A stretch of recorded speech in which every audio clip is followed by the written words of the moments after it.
The Saints lose the regular season finale to the Atlanta Falcons, and somehow the Falcons fire their head coach. We're talking about that and so much more today on the Louisiana Lunch Hour podcast.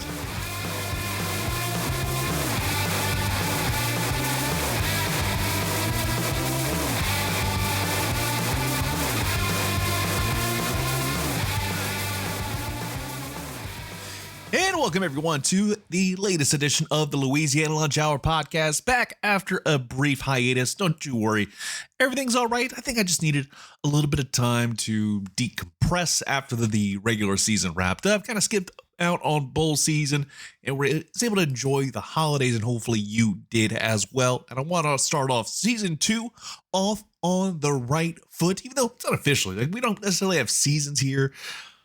But we're going to keep things rolling on as they should. Appreciate you listening in as always. And if you haven't already, make sure you go subscribe to us wherever you get your podcasts. Heck, check us out on YouTube.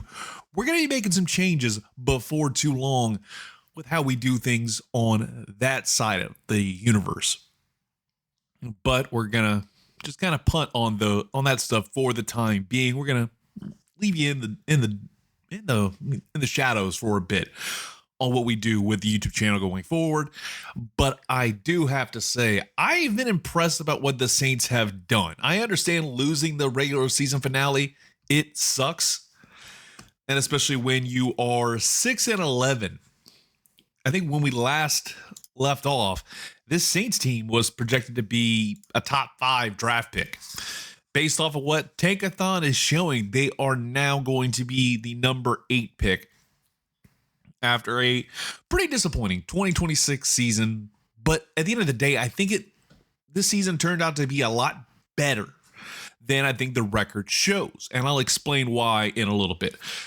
But we need to talk about what happened on Sunday afternoon with the New Orleans Saints losing a tough one to their hated rival, I think the most hated rival that the Saints have, and that is the Atlanta Falcons. Mainly because it just was not a great look overall. From the word go, it was the Saints that we have seen throughout the season. You saw a really good defensive start, 3 and out. Then Juwan Johnson fumbles the ball in the first play on offense. It was a really nice pass from Tyler Shuck to the tight end. It was caught, fumbled, and then Watts took over and went from there. And then you had interception later on in the quarter, punt, a blocked punt by the Atlanta Falcons, a reversal of fortune if there ever was one, but thankfully didn't result in 6 immediately, but there were 6 points put on the board with Bijan Robinson walking it in from 5 yards out. Still to this day, I'll never understand why the Saints didn't try and take Bijan. Then you had a rare misstep by the kicker for the New Orleans Saints, Smythe. He wound up missing a 56-yarder. It's in a dome. I can definitely hate the fact that he missed one in a dome, but at the same time, 56 yards, the level of difficulty does go up once you get past like 55. Definitely tough for the young man to see that, but the Saints still kept it competitive. We're only down by 3 at the half. And heck, you wound up having a really good shot if you didn't botch the onside kick to win the ball game, because you only lost by 2 points, 17-19, thanks to a masterful performance in the final 2 minutes from Tyler Shuck. That is the biggest reason why I feel like this season for the New Orleans Saints, it was a tale of 2 halves, bottom line. But we look at everything that this Saints team has done over the last 3 months since the season started in September. We can say right here, right now, that the Saints team is in a lot better of a place. They're not necessarily perfect, but they're in a lot better of a place than they were in September. And it's because of a couple changes, mainly getting Tyler Shuck the chance that he deserved. And I feel like, Kellen Moore was going to give him that shot no matter what. I said it back whenever I started the podcast back in late August. I felt like Spencer Rattler was going to be the QB1 for the time being. I never thought we'd see Tyler Shuck perform at the level that he is right now. It's not necessarily MVP level, but turning this team around. You look at what he did this season as a rookie comparatively to his counterpart for the Saints. You have to say pretty damn good. 5-3 over the course of the season as a starting quarterback, compared to Spencer Rattler, who will wind up in the Hall of Who, I think, before this is all said and done. He had one win in 14 tries in his career. 1-7 this season. It's safe to say that Kellen Moore made the right decision. And I think that was the plan all along, in my mind, is that Tyler Shuck was going to be the guy for this Saints team to carry them into the second half, to give Spencer Rattler as much rope as possible. Because, again, you look at the early part of the season, this Saints team, a couple bounces of the balls away from being a team that has 8-9 wins versus 6-11, which is also wild, seeing the Kansas City Chiefs and Cincinnati rounding out the top 10 with the same win-loss record. Just saying. But this is a big one here. The Saints got better in the second half of the season because of Shuck. I was seeing ESPN, good friend Catherine Terrell. She wound up posting something on ESPN saying that he is a Rookie of the Year candidate. I could agree with Rookie of the Year candidate, a guy that deserves to be in consideration, but I feel like he is not going to be a guy that gets into that space, especially on the offensive side of the football. I think whenever you look at that, I definitely firmly believe Trayvon Henderson, McMillan with the Carolina Panthers, he should be somebody that is at least under consideration to be in that spot. Again, I would love to see Tyler Shuck be the Rookie of the Year, considering what he did in the 8 games that 8 games as a starter he's played. He did pop in a couple times, namely in the Seattle game and what was the definition of garbage time. And then he took over in that Tampa Bay game back in late October in the second half of a game that they had already lost. Didn't look all that great, but there was steps in the right direction, and it improved with every performance. Look at what he did after the game against the Los Angeles Rams, after losing 34-10. They wound up looking phenomenal against the Carolina Panthers, putting up nearly 300 yards. You fast forward, 300 yards of total offense, I should say. You wind up having that. Then you throw in a decent performance, a losing effort to the Atlanta Falcons, who were a slightly better team. And we'll talk about that in a little bit. You look competitive against Miami. Again, a lot of these games could be relative coin flips. You turn it around, you beat the Tampa Bay Buccaneers to start out the month of December. You beat the Carolina Panthers, and you kind of add a little bit of stank on that too. It was nice to see. Sweeping the Carolina Panthers, it's nice. I would have loved to sweep the Falcons if I had my druthers, but things happen. And then you wrap it up with the New York Jets to end 2025 on the highest of notes with a dominant win, putting up nearly 30 points. Refreshing to see that. Then you you beat the Tennessee Titans, a hard-fought game, and then you lose to the Atlanta Falcons, which it is what it is. But overall, a phenomenal performance for a guy that I feel like a lot of fans did not have a whole lot of faith in. And I think that's justified because of the fact that he is 26 years old and was injury prone in college. But it's safe to say that this guy knows what he's doing, and Kellen Moore is helping him become the next guy. And I'm wondering what's going to happen with the Saints during this offseason, especially when it comes to the quarterback position, because I believe that this Saints team just needs to kind of move on from Spencer Rattler and call it a day with him.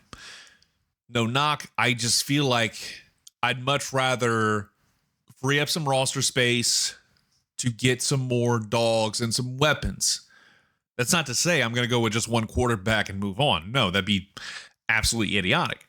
But I think the Saints would be better off getting rid of somebody that is, relatively speaking, the same range of experience, and get somebody like, let's say you get a middle of the road veteran quarterback, like a guy that's been in the league for 5-6 years, and you have him sit as an understudy, but more importantly, to be a mentor to help Tyler Shuck become even better of a player. Because by the time we get to next season, he'll be approaching the age of 27. It'll be his second year in the league. And everybody knows about the sophomore slump. It's a thing that happens. A rookie of the year, flash in the pan type thing. It's great. But I am going to be very intrigued to see how everything goes going forward. I just want to see this team build around Shuck. And I'm going to talk about that more as the week goes on, because I've got some more thoughts about Tyler Shuck and moving forward when it comes to the off season with the New Orleans Saints and seeing what they can do this off season. But there is one more headline when it comes to the game on Sunday afternoon with the Atlanta Falcons beating the Saints 19-17. And that is with the Falcons. We do talk a lot about Louisiana teams, but it's just an interesting statement is that Raheem Morris, he gets Das Boot after a win and finishing with an 8-9 record. Obviously, 2 seasons as a head coach full-time. He was an interim after Dan Quinn got the heave-ho back in 2020.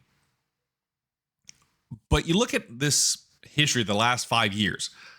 The previous head coach only lasted 3 seasons. He got out. Raheem Morris was an interim head coach, did not get the full-time job. Then he took the full-time job 2 years ago and was 16-18. Which, when you look at that on paper, you can kind of understand it because, again, the New Orleans Saints kind of did the same thing with the Dennis Allen situation. They let him have it for a couple of years, kind of keep the culture alive. Lo and behold, you didn't see a damn thing out of it. Ditto when it comes to Terry Fontenot as a general manager. He has been fired as well. And Arthur Blank wound up putting out a statement saying, quote, "I have great personal affinity for both Raheem and Terry and appreciate their hard work and dedication to the Falcons, but I believe we need new leadership in these roles moving forward." And wound up saying that the decision to move away from people who represent the organization so well and have a shared commitment to the values that are important into the organization is not an easy one, but the results on the field have not met our expectations or those of our fans and leadership. I wish Raheem and Terry the absolute best in their future pursuits, end quote. That is all to say, it's basically, hey, we needed to get them out of here because they're stinking up the joint. I could agree with maybe one, but not the other, because again, it's something that's interesting to me is to see how quickly the coaching cycle is starting to turn a little bit faster than maybe about, I'd say, 3-4 years ago, not just in the pro level, but I think the collegiate level as well, because we've talked about it a lot, is how much the recruiting process and things of that nature, it takes time to develop. Obviously, with the transfer portal, you just throw some money in there and things are perfectly fine. That's not the case anymore in college. The NFL, it's the same concept. You should be able to have at least 3 to 4 years, work with some NFL drafts, get some top flight players, especially if you're a middle of the road team like the New Orleans Saints. I think Kellen Moore is going to get a lot more grace than Raheem Morris for being a team that is 6-11. I think this Saints team understands it's going to take some time to get out of the hellscape that you, in a way, created. I think Kellen Moore is going to be given at least the length of his contract to kind of figure some things out, and then the conversation could be had. But I still think the biggest problem with the Saints team is got to be the man in charge, and that is got to be one Mickey Loomis. Gail Benson does a good enough job. I mean, she's out there glad handing, and she'll be talking with Roger Goodell this week and then making the trip over to the NBA front offices because they're going to be focused on trying to get the Super Bowl to come to New Orleans in 2031. Main reason why is because they missed the initial bidding window for a future Super Bowl, and they want to be able to get one in 31 because for the foreseeable future, it seems more likely than not that it's going to become more of a logistical nightmare because Mardi Gras is going to be happening around the same time as the Super Bowl. But it is going to be interesting, to say the least, to see what happens with that. And then they're also going to try and pitch an idea to the NBA about getting the All-Star game back in New Orleans, showing a reaffirmed commitment towards the state of Louisiana and the New Orleans Pelicans. How long that can last is anybody's guess, but that's a conversation for a different day. So going back to the firing of Raheem Morris and also Terry Fontenot, it makes me think for a minute is, do the New Orleans Saints consider bringing back Terry Fontenot? Obviously, he spent a lot of time in the Saints front office and did a pretty good job. And I know that there's a lot of stuff behind the scenes with Mickey Loomis. Mickey Loomis does control a lot of stuff in the BTS world when it comes to what this Saints franchise does in the front office. And the same with the Pelicans. You know, that's why we wound up seeing Joe Dumars be in such a high job with the Pelicans. I firmly believe that we're going to see Terry Fontenot back in the black and gold front offices in 2026. I feel like that could be pretty quickly done too. Because again, you're already there. He's like, hey, I just got fired. We want to talk? I was like, okay, sure. I'm almost certain Mickey Loomis would love to have that conversation in the not too distant future to get him back aboard, maybe to be a high level exec to kind of help with the draft class. Because again, while there hasn't been a single trip to the playoffs for the Falcons with Terry Fontenot as the GM, I think you can say he's done a pretty good job helping figure out the draft side of things. Mickey Loomis has failed miserably outside of 2025 when it comes to managing the draft aspect of being a GM. You look at 21 through 24. 25, I think the jury's out on 25 and 24, but I think we can definitely say 24 was brutal. 21 did not bear a whole lot of fruit. 25 was a step in the right direction. I think Terry Fontenot could be another linchpin in improving the draft for this team. Because at the end of the day, you're not going to be able to get top flight free agents because of the cap hell that you've been in for the last decade plus. But you are going to be able to get some good quality players and some weapons for Tyler Shuck, because I think he could be a long-term solution, but you got to be able to build something around him to make sure you can get to that point. That's how I feel with this Saints team. They're 8-9. It's going to be a fun time to see what this New Orleans Saints team does going forward.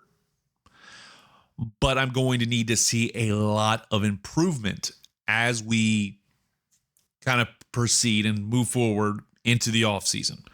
I need to see this team start to wheel and deal and get some other picks in day 2 and day 3. Because day 1, it's obviously crucial, but I need to see some more picks than just what we have after this past season was done. Because it's safe to say, I think the expectations are a little bit higher, especially when you look at what the Saints 2027 opponents are. And we'll probably get into that more during the week. But I appreciate you listening into the Louisiana Lunch Hour podcast. We'll talk to you mañana with another edition. And obviously, we're going to probably dive a little bit deeper into the world of college football, catch up what's going on with the transfer portal and the Lane Kiffin era, starting off inauspiciously. Nothing too crazy going on behind the scenes there, but we'll definitely get to all of that and more. So appreciate you listening in. Talk to you next time.